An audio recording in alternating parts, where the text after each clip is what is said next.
잠시 하나님께 기도드리겠습니다.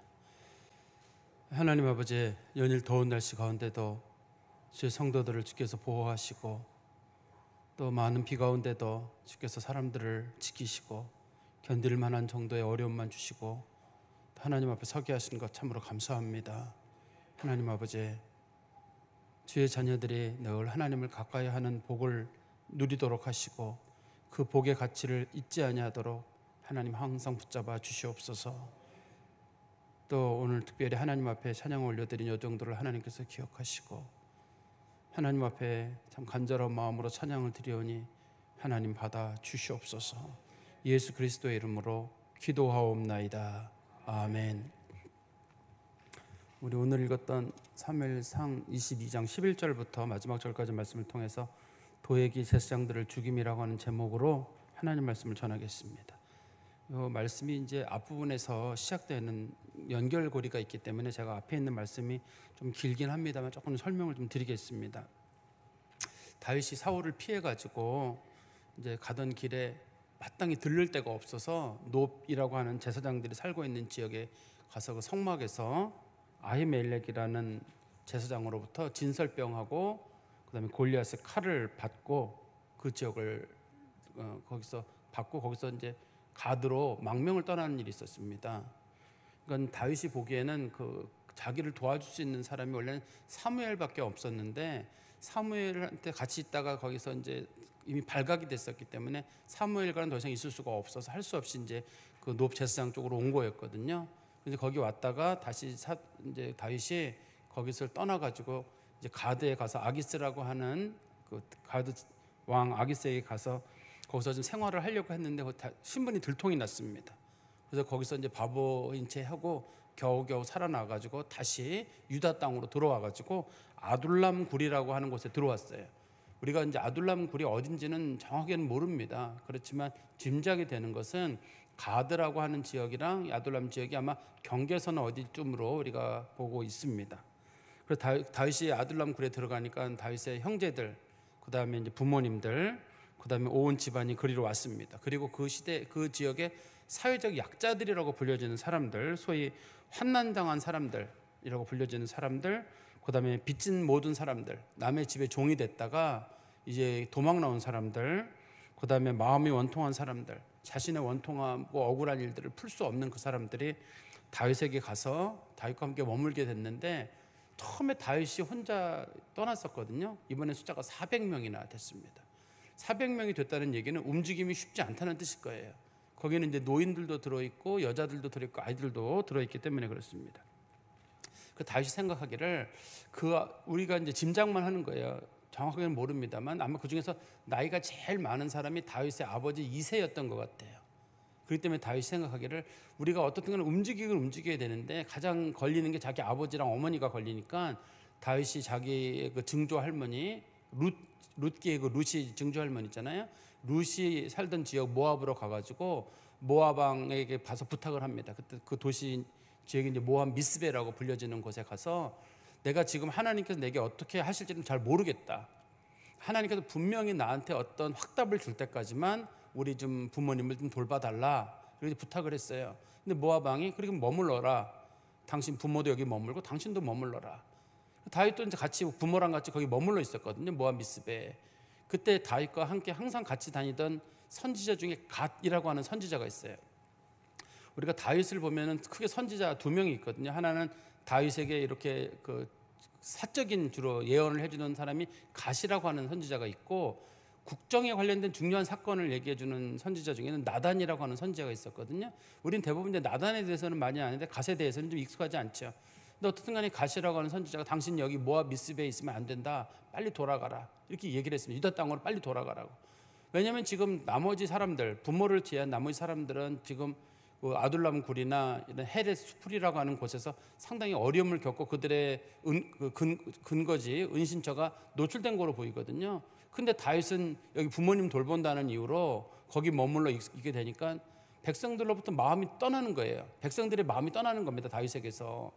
아니, 저 사람은 우리의 지도자라고 하는 사람이 자기 부모 챙긴다고 저기 가서 안 돌아온다. 그런 일이 생길까 봐 갓이라고 하는 선지자가 빨리 돌아가라. 그래서 다윗이 이제 다시 유다 땅으로 돌아와 가지고 헤레 수풀에서 거기 머물러 있었습니다.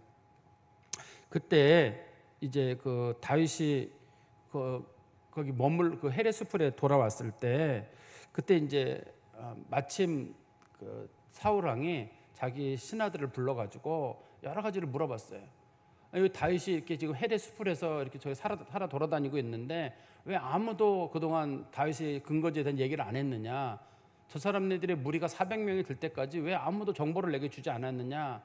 그런데 당시에 사람들 요나단도 그렇고 다른 신하들도 그렇고 다윗이 죄가 있다고 생각을 하지 않았기 때문에 사울 왕에게 일절 아무 말도 안 했어요.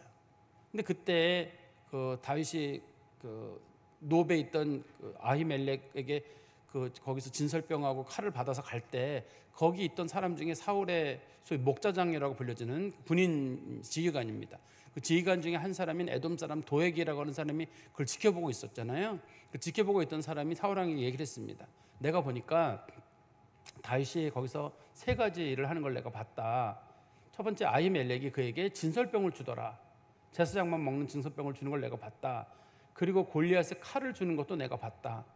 그리고 이 아히멜렉이 하나님께 물어가지고 다윗이 물어본 그런 거에 대한 답도 주더라. 이 세 가지 얘기를 해준 거예요. 그러니까 이제 그 사울 왕이 정신이 확 돌아버린 거예요.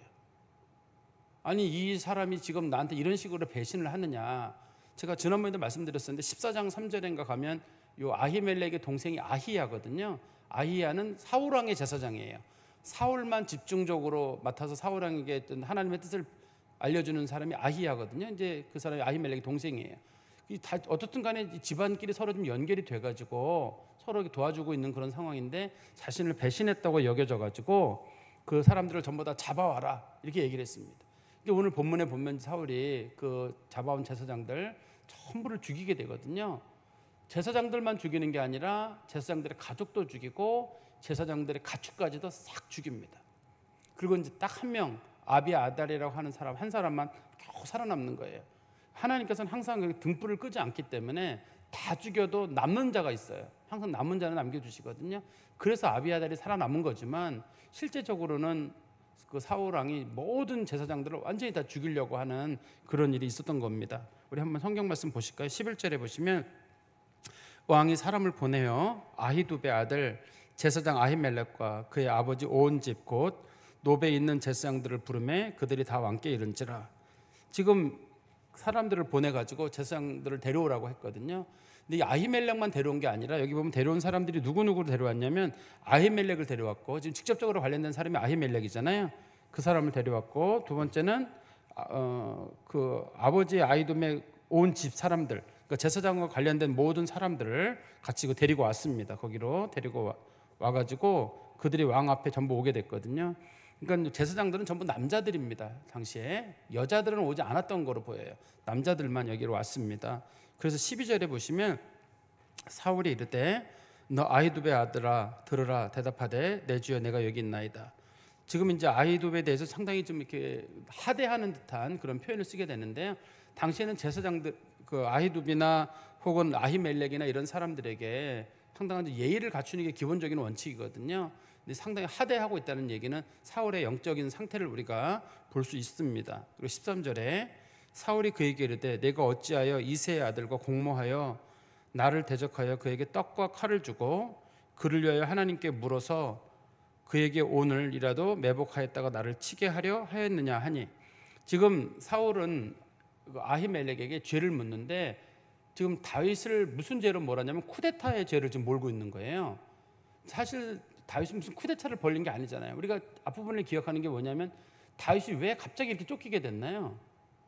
사울하고 다윗이 전쟁을 마치고 돌아올 때 사람들이 그 사울이 죽인 자는 천천히요 다윗이 죽인 자는 만만이라고 하는 그 노래 때문에 그 사울이 마음이 빈정이 상한 거예요.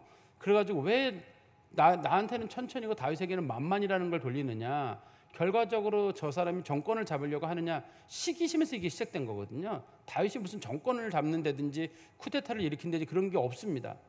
또 이 다윗이 그 사위잖아요. 미갈의 남편이기 때문에 사위여가지고 왕족 중에 한 사람이거든요. 이 사람이 무슨 뭐 쿠데타를 일으킬 그럴 마음이 없어요. 그렇지만 이제 사울은 다윗에게 점점점 이렇게 뭔가 뒤집어 씌우는 거거든요. 한편으로는 이제 내란이라는 혐의로 요즘 우리나라에 흔히 나오는 그 내란 관련 혐의로 뒤집어 씌우는 거예요. 그리고 다른 말로는 쿠데타라고 우리가 불려질 거고, 또 한편으로는 이 지금 관련된 아히멜렉과 제사장들을 내란 공범으로 지금 보는 거예요. 사실은 그렇지만 이 제사장들은 아무것도 몰라요. 다윗이 그냥 혼자 가서 거기서 거짓말한 거거든요. 내가 왕의 심부름으로 가는 길이라고 해가지고 음식을 준 것뿐이었기 때문에 다윗이 거짓말을 한 거였지, 이 사람들은 아무것도 모르는 사람들입니다. 그렇지만 이 사람들에게 이제 공범이라고 하는 죄를 뒤집어 씌워가지고 너 왜 그랬느냐. 그러니까 자기가 볼 때는 음식물을 제공한 거, 얼만큼인지 음식물 제공한 거, 칼 준 거, 그다음에 하나님의 뜻을 물은 거, 이거는 사실 무슨 굳이 억지로 연결하지 않는 한은 이게 무슨 내란과 연결되기는 어렵거든요. 칼은 어떻게 연결될지 모르겠는데 나머지는 연결되기 어렵거든요. 근데 사울은 이게 증거라는 거예요.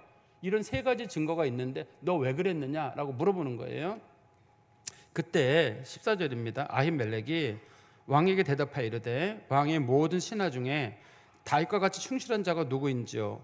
그는 왕의 사이도 되고 왕의 호위대장도 되고 왕실에서 존귀한 자가 아니니까.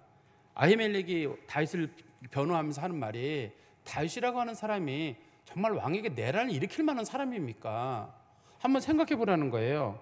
다윗이 그동안 왕에게 보였던 충실함, 전쟁이나 전쟁하라 그러면 전쟁하고, 몇 번 사울이 다윗을 죽이려고 했잖아요. 근데 다윗이 다 살아서 돌아왔거든요. 근데 다윗을 보낸 전장이 어떤 곳이냐면 아주 위험한 곳이어서 못 돌아올 줄 알고 보냈지만 다윗은 다 이기고 어떻든 왕의 명령을 한 번도 거스르지 않고 충실하게 해왔고, 그 다음에 왕의 사이도 되고, 첫째 딸하고도 결혼할 뻔했고 둘째 딸하고는 결혼을 했고 아예 사위가 되고, 그 다음에 호위대장도 되고 경호실장이란 말이에요. 경호실장 자리도 맡고 있었고, 그 다음에 왕실에서 존귀한 자라는 말은 왕실의 한 사람이에요. 왕족이라는 뜻입니다. 이렇게 왕의 사이도 왕족으로 구분이 되거든요. 근데 그런 사람이 설마 그렇게 했겠습니까? 객관적으로 봤을 때 이 사람이 모반을 일으킨다는 건 있을 수 없는 일이다, 이렇게 얘기를 하니까, 그리고 난 다음에 우리 15절에 보시면 이제 그 아히멜렉이 자기에 대해서 변명을 하는 겁니다. 보십시오. 내가 그를 위하여 하나님께 물은 것이 오늘이 처음이니까 결탄코 아니니이다. 지금 다윗은 어려울 때마다 늘 아히멜렉을 찾아왔고 자기는 답을 줬어요. 우리로 말하면 늘 기도하러 왔던 사람이고, 또 기도하러 오면 자기가 옆에서 같이 기도해주고 하나님의 뜻을 분별해주고, 이거 한두 번 있던 게 아니라 늘 있던 일이에요. 그런데 그럼 다윗이 그때마다 다 모반을 한 거냐? 아니잖아요. 그러니까 다윗이라고 하는 사람이 자기를 늘 찾아온 것은 기도 받으러 온 거고, 나도 그 기도해 준 것뿐인데 그게 어떻게 이렇게 모반 행위가 되느냐. 그리고 원하건대 왕과 종의 아비 온 집에 아무것도 돌리지 마옵소서. 왕의 종은 이 모든 크고 작은 일에 관하여 아무것도 아는 것이 없나이다. 아는 것이 아무것도 없어요. 실제로도. 사실 우리가 물어봤잖아요. 아히멜렉이 너 이렇게 혼자 다니느냐, 왕의 중요한 일을 맡은 사람이. 그랬더니 왕이 다윗이 말하기를 너무 중요한 일이라서 왕이 나를 보냈다. 먼저 다른 부하들은 이제 멀리 있다. 그 음식도 좀 달라고 할 때 그 음식 얼만큼 원하느냐, 줄 수 있는 만큼 줘라. 그래서 이제 진설병을 5개 정도를 받아서 가거든요. 진설병이 큽니다, 크기가. 그걸 받아서 가서 먹을 나눌 정도면 상당히 많은 사람의 숫자들이 먹을 양이거든요. 근데 그런 걸 나눠 먹는 거 보고 여러 사람이 기다리는가 보다 이렇게 생각하고, 아히멜렉은 그냥 별 생각 없이 준 거였거든요. 근데 이제 그걸 가지고 얘기하니까 아히멜렉이 나랑 우리 집안 식구들 아무도 모른다, 이 일에 대해서.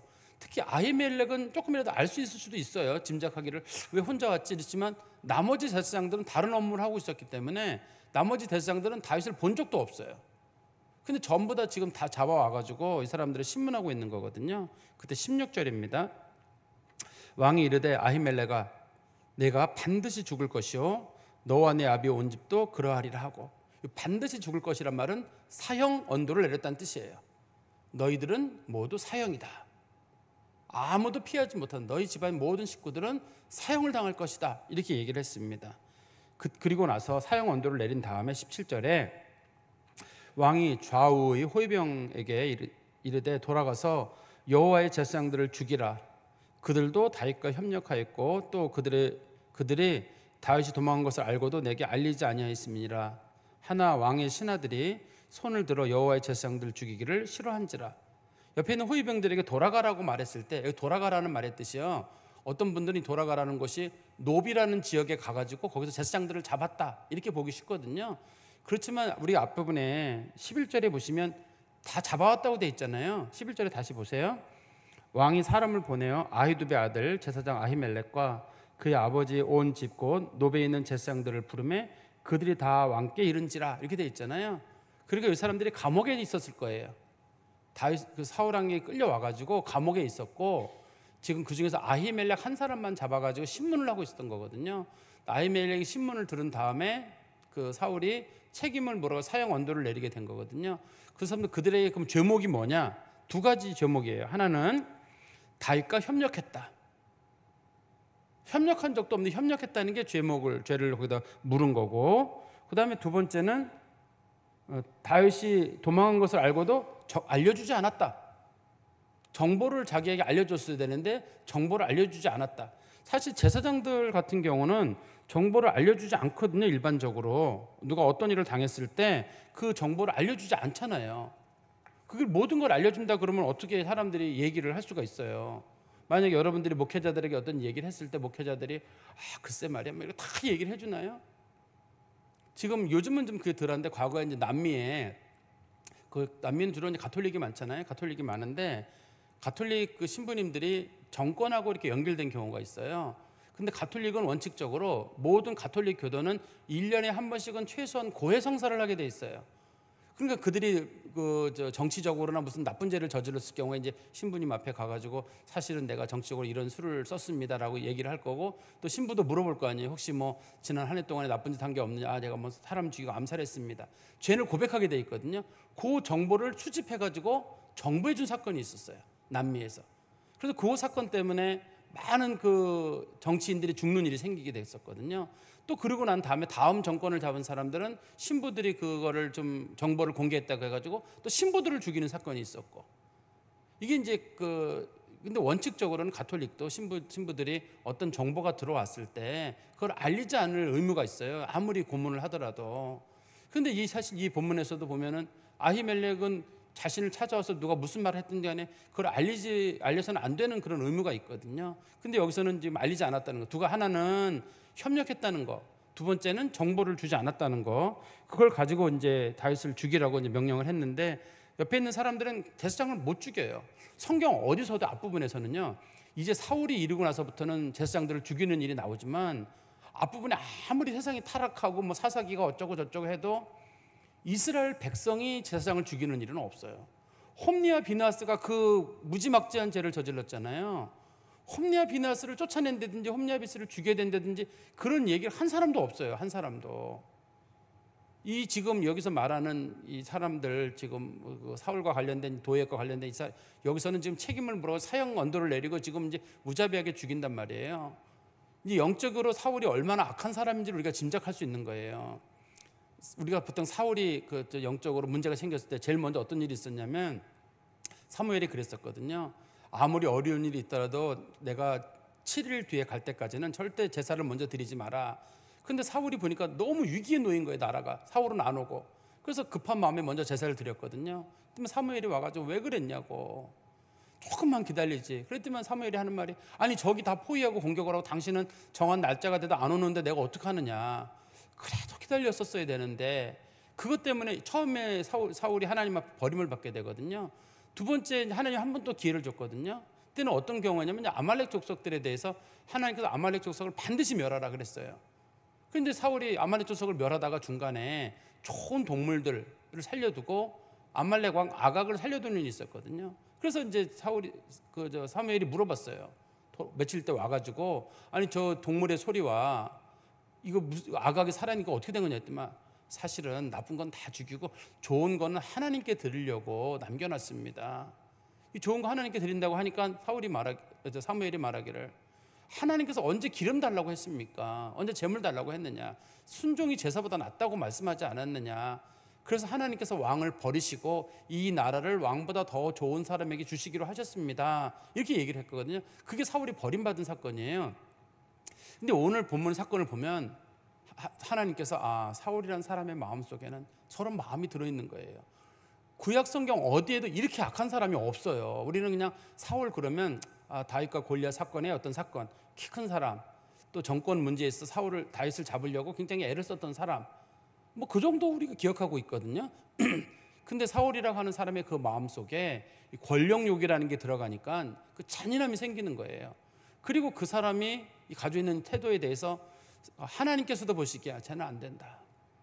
하나님께서 2번이나 기회를 줬는데 그 마음속에 너무 악한 마음이 있으니까 쟤는 안 된다 본 거고, 성경에 보면서 앞에 사무엘도 사울을 보고 슬퍼했다고 돼 있거든요. 죽을 때까지 다시는 사무엘을 안 봤다고 돼 있어요. 사울을 안 봤다고 돼 있거든요. 그 이유는 이 사람의 마음속에 이런 마음이 들어있기 때문에 그거를 사무엘 쪽에서는 받아들일 수가 없는 거예요. 왜냐하면 그 사람이 향후 앞으로 얼마나 많은 제사장들을 죽일 거를 사무엘이 영적으로 봤을 거거든요. 하나님께서도 보셨기 때문에 저 사람이 앞으로 얼마나 큰 잔인한 일을 할 것인가를. 근데 그 당시에 사람들은 몰랐죠. 사울이라는 사람이 그렇게까지 잔인한 사람은 아니었으니까. 처음에 전쟁을 잘 이기고 국가 운영을 초기에 잘했거든요. 주변 나라들과 전쟁에서 이겨가 사람들이 저 사람 일 좀 제법 하는구나 싶어가지고 대부분 사울왕이 호의적이었었거든요. 초기에. 그 사람이 이렇게까지 나라를 혼란에 빠뜨릴지는 아무도 예상을 못했던 겁니다. 우리 성경 말씀 보십시오. 그리고 나서 18절에 왕이 도액에게 이르되 너는 돌아가서 제사장들을 죽이라 하매 에돔 사람 도액이 돌아가서 제사장들을 쳐서 그날에 세마포 에봇 입은 자 85명을 죽였다. 세마포 에봇을 입은 자는 말은 현직에 있는 제사장들이에요. 제사장들은 이게 보통 30살 정도의 제사장 업무를 시작해가지고 죽을 때까지 하게 돼 있거든요. 일반적으로 종신직이에요. 제사장은. 레위인은 정해져 있잖아요. 30에서 50살까지라고 정해져 있습니다. 그 임기가 보통 30살에 시작해가지고 50살까지가 레위인의 정년이에요. 정년인데 제사장은 종신직이에요. 일반적으로. 그러니까 세마포 옷을 입었다는 말은 현재 심무하고 있는 사람들, 그러니까 30살 넘은 제사장들이라고 우리가 보면 될 것 같은데, 그 사람들을 85명 죽였다고 되어 있는데요. 이 숫자에 대해서 조심스러운 부분이 있어요. 이게 이제 우리가 보고 있는 성경책이 마소라 사본이라고 하거든요. 이거를 마소라 사본을 우리가 그 영어로는 줄여서 MT라고 읽어요. 마소라 텍스트, 그래서 MT라고 읽어요. 그런데 이거를 우리는 이제 보통 표준 성경으로 봅니다만 이것보다 먼저 기록된 게 있어요. 마소라 사본은 중세에 기록된 겁니다. 이게 그 아주 오래전에 기록된 게 아니라 아주 오래된 성경책을 사람들이 옮기고 적었는데, 마소라 가문 사람들은 지금부터 한 1000년 전쯤에 유럽에 살고 있던 사람들이에요. 그 사람들이 성경을 옮겨 적는 것을 주로 업으로 해왔던 사람들이거든요. 그래서 그 사람들이 성경을 잘 기록을 남겨둬가지고 우리가 그 성경의 원본에 가까운 성경을 지금 보고 있는 거예요. 근데 이게 얼마나 옳은지 그런지 우리가 잘 몰랐어요. 왜냐면 사람들이 옮겨 적은 거 있잖아요. 원본은 없고. 그런데 어느 날 우리가 소위 그 1970년대 80년대쯤에 그 이스라엘의 쿰란이라고 하는 지역이 있거든요. 사해 지역에. 쿰란 지역에서 우연히 사본을 발견했는데 그 사본이 예수님 당시에 있던 사본인 거예요. 예수님 당시에 있는 사본인데 그거랑 마소라 사본을 비슷해 보니까 거의 똑같은 거예요. 그러니까 1000년 동안에 사람들이 거의 문제가 생기지 않도록 이렇게 해놓은 거거든요. 그렇지만 그때 오래된 그 쿰란 사본이랑 이거랑 비교해 볼 때 틀린 것들이 중간중간 있어요. 그러면 중간중간 있는데, 그럼 그 예수님 당시에 기록됐던 그 사본보다 더 오래된 사본이 언제냐면 70인역이라는 게 있어요. 70인역은 그 그리스어로 기록이 돼 있었거든요.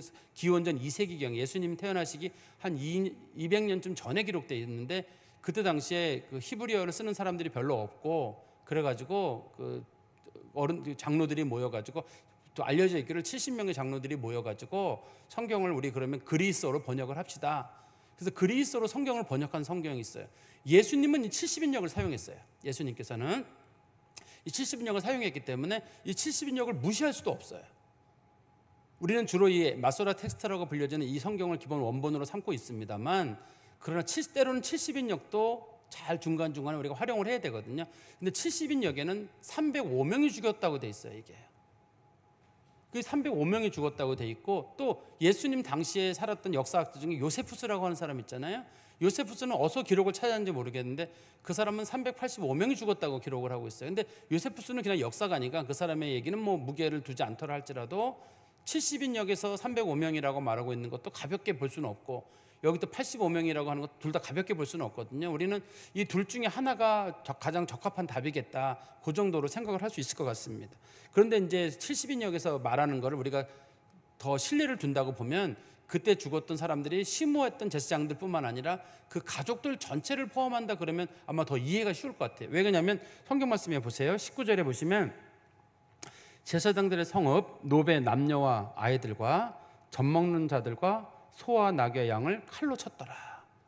심오하는 제사장들만 죽인 게 아니라 부인들, 자식들, 그 다음에 거기에 있는 젖먹이들까지 싹 죽였거든요.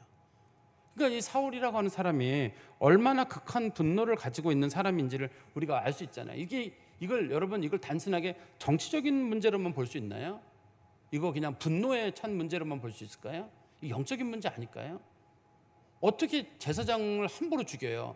당시에는, 요즘은 뭐 목회자들 함부로 대하는 문화가 있는지 모르겠습니다만, 제가 말씀드린 대로 사울왕 전에는 제사장들을 손대는 일이 한 번도 없었다니까요. 이게 있을 수가 없는 일이에요. 하나님의 어떤 특별한 종들로서 손댈 수가 없는 일이었는데 이 손을 대는 거예요. 물론 도액이라는 사람이 죽인 거지만 이거를 죽이라고 한 사람은 사울이기 때문에 사울이 이 일을 한 건데, 사울이 이런 일을 했다는 건 사울이 영적으로 얼마나 악한 사람인 건지, 악령에게 얼마나 휘둘리고 있는 사람인 건지, 하나님께서 이 사람을 왜 버리셨는지를 우리가 짐작할 수 있을 것 같아요. 그럼 이 사람하고 다윗과 차이점이 뭐냐? 우리가 나중에 이제 뒤에 가면 24장에 보면 그 다윗이 계속 피해 다니다가 엔게디라고 하는 곳이 있어요. 그 사해에서 그 산 쪽으로, 조금 산이라 그래봤자 사해 주변은 어차피 나무가 없어요. 전부 다 흙으로 하고 돌로만 돼 있거든요. 거기가 그쪽 지역에 엔게디라고 하는 그 호수, 저기 조그만 폭포가 있어요. 폭포라 그래서 눈에 띄는 폭포가 아니라 움푹 파여 있는 폭포가 있거든요. 거기 다윗이 거기 숨어 있을 때였는데, 그때 사울 왕이 화장실 때문에 화장실이 급해가지고 거기 들어온 사건이 있었어요. 다윗이 숨어 있는 굴에. 그때 사람들이, 다윗의 부하들이 말하기를, 하나님께서 당신에게 기회를 주셨습니다. 이걸 딱 죽이면 당신도 살고 우리도 산다. 이렇게 좋은 기회를 하나님이 우리에게 주실 리가 없다. 빨리 처리하십시오. 근데 다윗이 그의 사울 왕의 깜깜하잖아요. 깜깜한데 안쪽에서 나와가지고 사울 왕의 옷을 조금만 잘라가지고 가요. 그리고 나서 다윗이 마음이 크게 괴로워해요. 내가 사울 왕의 옷을 잘랐다니, 하나님의 기름 부은 자의 옷을 잘랐다니, 이거는 안 되는 일인데 하고 급히 다윗이 괴로워하거든요. 그리고 사울 왕에게 소리를 질러가지고, 왕이여, 내가 왕을 죽이려고 한 주변의 사람들 죽이라고 했지만 제가 조금이라도 마음을 먹어서 칼로 옷을 잘라낸 걸 후회합니다. 자기를 죽이려고 온 사람한테 죄송합니다라고 하니까, 그때 당시 사울이 정신이 바짝 들어가지고 다윗아 미안하다, 그리고 돌아간 사건이 있거든요. 24장에 보면 나오는데, 그러면 다윗과 이 지금 사울의 차이점 뭐냐면, 다윗도 기름 부음을 받은 자예요. 사울도 기름 부음을 받은 자예요. 근데 다윗은 기름 부음 받은 자를 존중을 하는 거예요, 지금. 그러면 다윗도 기름 부음 받은 자거든요. 근데 사울은 기름 부음 받은 자를 존중하지 않아요. 다윗을 존중하지 않을 뿐만 아니라 제사장과 관련된 사람들 85명을 다 죽여버리거든요. 그러면 당시에 하나님의 기름 부은 자의 기준에 누가 더 높은 사람이냐? 제사장이 하나님과 가까운 사람이에요. 선지자와 제사장이 가까운 사람이고, 왕은 세속 정치인이잖아요. 그렇기 때문에 같은 기름 부음을 받은 사람이라 할지라도 제사장과 선지자는 좀 급이 좀 높은 사람에 속하고, 영적으로 왕은 좀 급이 낮은 사람에 속해요. 다윗은 특이한 경우입니다. 다윗은 한편으로는 왕이면서도 다윗이 때로는 예언도 하고 제사장적 역할을 할 때가 있어요, 다윗이. 그래서 다윗을 우리가 후대에 예수님의 삼중직하고 연결되는 유일한 사람으로 다윗을 보는 경우가 있습니다만, 어떻든 그런 경우를 제외하고서는 보통의 경우는 이 제사장하고 왕하고 기준을 놓고 봤을 때 제사장이 더 하나님 앞에 더 중요하게 기름 부음 받은 사람이에요. 그런데 사울은 이 제사장 죽이는데 눈 하나 깜짝 안 해요. 그러니까 자기는 존중을 받으면서, 자기는 기름 부음 받은 사람하고 존중을 받으면서, 다른 사람을 진짜 기름 부음 받은 사람들은 존중을 안 하는 거잖아요. 저는 이 설교가 옛날에는 우리가 자주 했었는데 요즘은 한국 교회가 잘 안 하는 설교 중에 한 부분인 것 같은데, 이 부분이 우리나라도 언제부턴가 소위 만인 제사장설이라는 게 많이 유행이 되면서, 우리는 다 주님 앞에 다 똑같이 제사장이다 그래가지고 서로가 이제 그 교회 권위도 질서도 다 무시하는 쪽으로 가고 있어요, 지금. 그래가지고 이제 뭐 목사님이 뭐 별거 있어, 뭐 장로님이 별거 있어, 뭐 이런 식으로 해서 서로가 그냥 막 얕잡아 보고 있고, 또 목회자들이 최근에는 어떤 정치적으로 이렇게 막 뭐 어려움을 당할 때에도 잘못했으면 잡혀갈 수 있지, 이런 식으로 너무 쉽게 생각하는 것 같아요. 하나님의 기름 부음 받은 자라는 이 의식을 우리가 잘 좀 마음에 담아둘 필요가 있어요. 하나님의 기름 부음 받은 사람들은 함부로 대하는 거 아니에요. 그 사람들은 하나님이 처리하실 때까지 좀 기다리는 거예요. 그럼 다윗이 사울이 악행한 걸 몰랐느냐? 왜 몰라요? 자기한테 직접적으로 얼마나 많은 피해를 주고 지금 많은 사람들을 죽이는데, 자기 도와줬던 사람들 다 죽이잖아요. 자기도 지금은 400명이지만 좀 다음 장에 가면 600명으로 늘어나거든요, 숫자가요. 사울이 너무 힘들게 해가지고 도망오는 사람들이 있거든요. 그래도 그 다윗은 두 번의 기회가 더 있어요. 앞으로도 더 있어도 다윗은 절대 사울에게 손을 대지를 않아요. 그러니까 우리가 첫 번째는 좀 요즘 시대가 주의 종들에 함부로 대하는 시대가 됐다 할지라도 교회는 절대 그러지 않았으면 좋겠어요. 그리고 두 번째는 하나님의 기름 부음을 받은 사람들은 목회자만 뜻하지 않을 때가 있어요. 우리 그 시편에 보면 하나님께서 그의 기름 부으신 받은 자를 축복하시는도다, 그런 내용이 성경에 많이 나오거든요. 그때 거기서 기름 부음 받은 사람들은 하나님의 택한 백성 이스라엘을 부르기도 하고 성도들을 부르는 말로도 사용됩니다. 시편에 나오는 기름 부음 받은 자는 아주 이례적으로 예수님에 관련된 그런 소위 메시아 시편이라고 불려지는 걸 제외하고서는 대부분은 일반 이스라엘과 성도들을 부르는 말이거든요. 성도들도 하나하나가 다 하나님 앞에 기름 부음 받은 자와 같아요. 특히 신약 성도들은 성령의 기름 부음 받은 사람들이란 말이에요. 함부로 대하면 안 돼요. 자기는 존중받고 싶어 하면서 나는 성도로서 누가 나한테 함부로 얘기하면 그렇게 기분 나빠하면서 하나님 앞에 기름 부음 받은 사람들을 함부로 대한다? 옳지 않은 일이에요. 그럼 사울의 끝이 어떻게 될 것 같으세요? 우리가 성경이 딱 여기까지만 기록이 됐다 하더라도 우리가 짐작이 되죠. 아, 집안이 멸문지화를 당하겠구나. 하나님께서 그 집안을 싹 죽이시겠구나. 우리가 짐작이 되잖아요. 여기서 보면 결국 잘 아시는 대로 사울 왕의 무비보셋 하나 살아남고 그 집안이 완전히 멸문지화를 당하게 되거든요. 다 죽게 되거든요. 이 권력이라고 하는 거 그거 잡으려고 또 악령에게 씌여가지고 또 나중에 사울은 또 소위 그 무당 같은 걸 불러가지고 국 같은 것도 하거든요. 사울이 영적으로 아주 좀 이렇게 좀 혼탁한 그런 삶을 살게 되는데, 저는 우리 그리스도인들은 좀 그러지 않았으면 좋겠다 하는 그런 좀 마음이 듭니다. 그리고 우리 성경 말씀 다시 보시면 20절입니다. 20절에 보시면 아히두베의 아들 아히멜렉의 아들 중 하나가 피하였으니 그의 이름은 아비아달이라. 그가 도망하여 다윗에게로 가서, 지금 다윗은 당시 어디에 있었냐면 헤레스풀에 있었습니다. 원래는 헤레스풀에 있었는데 지금 여기 아히멜렉의 아들 아비아달이 왔을 때는 다윗이 어디에 있을 때였냐면요. 우리 한번 보세요. 그 뒤에 23장 6절에 보시면 다윗이 어디 있을 때 왔냐면 아히멜렉의 아들 아비아달이 그일라 다윗에게로 도망할 때에 손에 에봇을 가지고 내려왔더라. 그때는 지금 말씀은 같은 시기에 기록된 것처럼 보이지만 그 아히멜렉의 아들 아비아달이 다윗을 만나러 내려온 건 좀 뒤의 일이에요. 다윗이 아둘람에 있다가 헤렛으로 옮겼다가 또 그일라라는 곳으로 도망을 가거든요. 그일라라는 곳으로 도망가서 있었는데 그때 찾아온 겁니다. 이게 그때 21절입니다. 사울이 여호와의 제사장들 죽인 일을 다윗에게 알림해. 22절에 다윗이 아비아달에게 이르되 그날에 에돔 사람 도액이 거기 있기로 그가 반드시 사울에게 말할 줄을 내가 알았노라. 내 아버지 집의 모든 사람 죽은 것이 나의 탓이로다. 보통 사람들은 이런 경우에 야, 그 사울 나쁜 놈이네 이러기 쉽거든요. 근데 다윗이 이 책임을 자기에게 돌려요. 그때 도액이 거기 있을 때 내가 그럴 줄 알았는데, 그럴 줄 알았더라면 내가 조심했었어야 되는데. 도액을 죽일 수는 없어요. 왜냐하면 도액이 범죄를 저지르지도 않았는데 범죄를 저지를 가능성이 있다고 죽일 수는 없는 거 아니에요? 죽일 수는 없는데 다윗이 여기서 조심했었어야 되거든요. 근데 다윗이 조심하지 않아서 이런 일이 생긴 거라고 다윗이 보고 책임을 전부 자기에게 돌리는 거예요. 나 때문에 그랬다. 나 때문에 그랬으니까 내가 너와 관련된 얘기들은 내가 끝까지 너를 도와주겠다라고 얘기를 하지. 한번 보십시오. 23절에 두려워하지 말고 내게 있으라. 내 생명을 찾는 자가 내 생명도 찾는 자니 내가 나와 함께 있으면 안전하리라 하니라. 그래서 다윗이 나중에 이제 그 왕이 되고 난 다음에 대제사장을 2명 세우거든요. 하나는 아비아달, 여기 아비아달이 대제사장이 되고 또 한 사람은 사독이 제사장이 됩니다. 그래서 아비아달하고 사독을 제사장으로 세우고 그다음에 법궤가 돌아올 때, 나중에 법궤가 돌아오는 일 있잖아요. 그때 아비아달이 법궤를 가져오거든요. 아비아달이 법궤를 가져오기 때문에 후에 압살롬 사건이 있을 때에도 다 배신했었거든요. 다 배신했지만 다윗을 배신하지 않은 사람이 2명 있었어요. 다윗의 친구 후세랑 아비아달이 배신하지 않았거든요. 그래서 나중에 이제 이 아비아달이 그 세월이 좀 지난 다음에 다윗이 죽을 때쯤 돼가지고 그 아도니아 사건으로 인해 가지고 배신하는 사건이 생기게 돼요. 아비아달이. 그때 솔로몬이 당신이 우리 아버지 어려울 때 함께 있었던 거, 그다음에 법궤 들어올 때 잘한 거, 또 뭐 하나님 앞에 당신이 보였던 여러 가지 행동들, 그런 것 때문에 내가 당신에게 죽이진 않겠다. 그러나 제사장 직은 파면하는 게 옳겠다.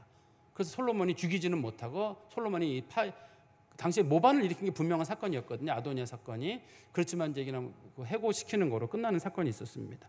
다윗이 좀 다르지 않으세요? 그래서 어떤 분이 최근에 그 소위 그 쇠퇴하는 교회와 성장하는 교회를 비교한 분이 계세요. 어떤 그 목회 데이터 연구소인가 뭐 그렇게 하시는 분이. 그러면서 그분들이 얘기하기를 안 되는 교회의 특징은 다 남을 탓한다. 되는 교회의 특징은 전부 다 자기를 탓하고 자기들 책임을 지려고 한다. 가정도 그렇고 교회도 마찬가지예요. 교회가 좀 애를 어려워졌다. 이거 목사님이 문제다. 장로님들이 문제다. 여전도회가 문제고 남전도회가 문제고, 이렇게 모든 사람들 책임을 돌리기 시작하면 그 교회는 안 돼요. 안 됩니다. 그 교회는.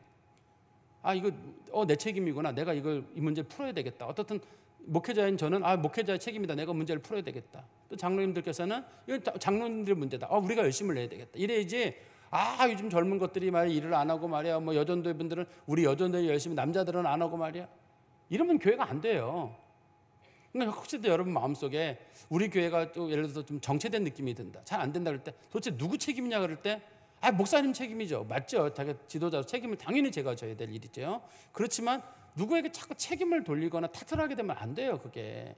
그래서 안 되는 교회의 특징 중에 하나가 남 탓하는 게 하나가 들어있고, 두 번째가 기도 안 하는 교회예요. 한국 교회가 이렇게 어려워도 부흥되는 교회들이 있습니다. 우리도 좀 우리 교회도 성도들이 꾸준히 등록하는 교회에 속하잖아요. 근데 기도하는 교회예요. 기도 안 하는 교회들은 성장이 안 돼요. 그 사람들은 왜 안 되느냐? 우리가 이렇게 좋은 시스템을 만들어 놓고 좋은 걸 만들어 놨는데 안 되는 데는 죽어도 안 돼요. 기도 안 하는데 무슨 교회가 되고, 전도 안 하는데 무슨 교회가 되고, 선교 안 하는데 무슨 교회가 돼요. 우리가 예를 들어서 기도도 뭐 바쁜데 각자 집에서 합시다. 그러면 되죠. 뭐 전도도 바쁜데 뭐 더운데 뭐 전도해요. 그냥 있으면 되고, 선교도 돈 들어가는데 뭐 할 필요 있습니까? 그럼 교회 본질이 없어지는 거잖아요. 그럼 그 교회는 안 돼요. 근데 우리가 교회가 안 되는 방향으로 자꾸만 교회를 이끌어가는 분들이 계신다고요. 교회가 안 되기를 바라는 분들이에요. 그분들은. 그래서 자기는 책임이 없고 전부 딴 사람들 책임으로 돌린다든지, 기도 안 하고 교회가 발전되길 바란다든지, 전도와 선교를 안 하고 교회가 되길 바란다든지, 될 수 없어요. 그거는. 그렇게 돼서 성장하는 건 교회가 아니거든요. 그래서 교회가 성장할 수가 없어요. 하나님께서는 반드시 교회가 긍정적인 방향으로 갈 때는 그게 꼭 있어야 되거든요. 그래서 저는 우리 교회 성도님들도 나중에 성도들이 평생에 한두 번씩은 꼭 선교를 좀 갔으면 좋겠어요. 제일 젊은 나이 때 멀리도 가도 되고, 멀리 못 가는 분들은 가까운 데도 가고, 가까운 데 안 되는 분들은 또 그 여전도회끼리 남전도회끼리 힘을 모아서 뭐 우리나라 어디 남쪽 지역이나 혹은 뭐 서울 근교에도 가서 전도도 하고 봉사도 하고, 그렇게 해서 좀 해야지. 뭐 선교사들이 알아서 하겠지, 선교팀들 가겠지. 근데 선교팀들이 꾸준히 가는 걸 보면 맨날 그 얼굴이거든요. 저 사람들은 돈도 많고 시간도 많은가 보다, 난 안 가. 이런 식으로 버티는 거는 하나님 앞에 별로 좋은 건 아니에요. 제가 볼 때는. 돈이 이번에 우리 선교팀들도 가는 거 보면 다 돈 이렇게 저렇게 하고 직장 쉬고 이렇게 해서 다 힘들게 가더라. 겨우겨우 돈 빠듯하게 맞춰가지고 가는 사람들이 대부분이어가지고, 우리 교회에서도 이 사람들 비용을 어떻게 도와줘야 될 것인가, 그거로 고민할 정도로 어려운 사람들이 가는 거예요. 이게 그렇게 해서 가는 거지, 이걸 뭐 여유 있고 시간 있고. 어떤 분은 정말 마지막까지 가려고 하다 몸이 너무 아파가지고 병원에 입원하는 바람에, 일주일인가 입원하는 바람에 못 갔고, 한 분은 가시기 전에 그 링겔 맞고 오셨더라고요. 이석이랑 뭐가 와가지고 링겔 맞고 겨우겨우 그냥 비행기 타고 갔는데, 가서 그냥 좀 활동을 좀 하시면서 회복이 되시는 것도 봤는데, 보통 사람들이 누가 이석 걸려가지고 가겠나요? 그렇게 그잖아요. 안 가져요. 나 조금 아프면 안 가죠. 뭐 다리만 조금 아파도 안 가는 판인데, 그래도 이렇게 가시는 분들이 있는데, 저는 우리 교회 성도들은 지금 어떤 교회 문제들에 있어서도 다 우리들의 문제다. 교회를 어떻게 하면 교회가 하나님 앞에 잘 되느냐 할 때, 또 가정도 마찬가지듯이 전부 다 우리가 한번 이 문제 책임을 지자.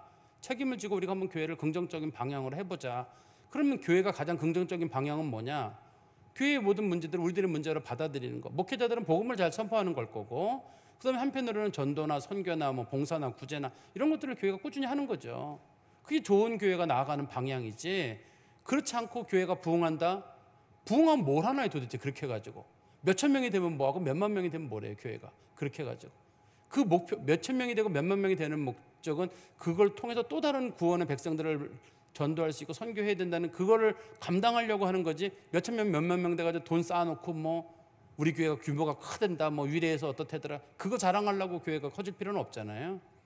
전 그래서 우리 성도님들도 마음에 좀 결심을 하시고 좀 선교나 이런 거 전도 얘기 나올 때 하겠다 시간 내겠다 그렇게 해서 좀 하시기를 바랍니다. 말씀의 결론을 맺으면 요즘 한국 교회가 권위가 좀 무너지는 사회에 왔어요. 특별히 목회자들의 권위도 그렇고 중직자들 장로님들이나 중직자들에 대해서도 사람들이 너무 함부로 얘기를 해요.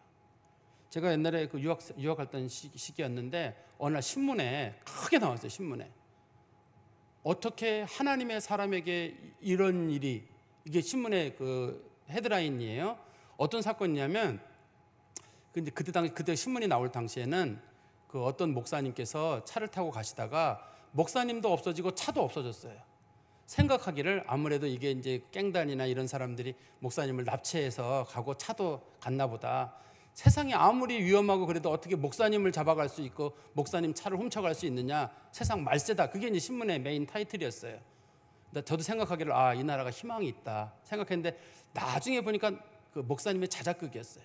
목사님이 생활이 너무 어려우셔가지고 그 차를 잃어버린 분실로 해가지고 이렇게 돈을 좀 보험료를 받고 생활을 하려고 했던 자작극이라는 게 나중에 밝혀졌는데요. 그렇지만 저는 그때 당시에 신문에 나와 있던 그 헤드라인 뉴스에 어떻게 하나님의 사람에게 영어로 man of God이거든요. 어떻게 아무리 인간이 힘들어도 하나님의 사람을 건들 수 있느냐. 20몇 년 전의 일인데 제가 그때 좀 깊이 와닿았던 것 같아요. 우리도 마찬가지예요. 아무리 그래도 목사님들에게 좀 함부로 하지 마시고 장로님들한테도 좀 함부로 하지 마시고 할 말 있더라도 좀 아끼시고 또 다른 성도들에 대해서 좀 아끼시는 그런 성도 되시기를 간절히 소망합니다. 기도하겠습니다. 하나님 아버지 주님 은혜 감사합니다. 오늘 저희들이 말씀을 통해서 많은 것들을 배웁니다. 영적으로 사람들이 강팍해지고 악령에 휩싸이면 정말 잔인하고 무자비한 일들도 얼마든지 사람들이 할 수 있다는 것을, 하나님 두려워하지 않고 하나님 무서워하지 않는 자들의 삶이 얼마나 비참하고 얼마나 악한 길로까지 갈 수 있는지 저희들의 말씀을 통해 살펴봅니다. 하나님 아버지, 우리 사회가 그런 곳으로 가지 아니하도록 도와주시고 한국교회가 너무 지나칠 정도로 권위를 무너뜨리고 있고 존중하지 못하고 있고 사랑하지 못하고 있습니다. 하나님 아버지, 다른 나라 다른 교회들은 다 하더라도 우리나라 교회, 우리 교회 또 교단 교회들은 그런 방향으로 가지 아니하도록 하나님 붙잡아 주시길 원합니다. 그리고 또한 우리들이 선봉에 서서 같은 그리스도인들 또 목회자들 교회 중직자들을 다 존중하고 배려하는 마음이 우리 가운데 있도록 하나님 은총을 베풀어 주시옵소서. 예수 그리스도의 이름으로 기도하옵나이다. 아멘.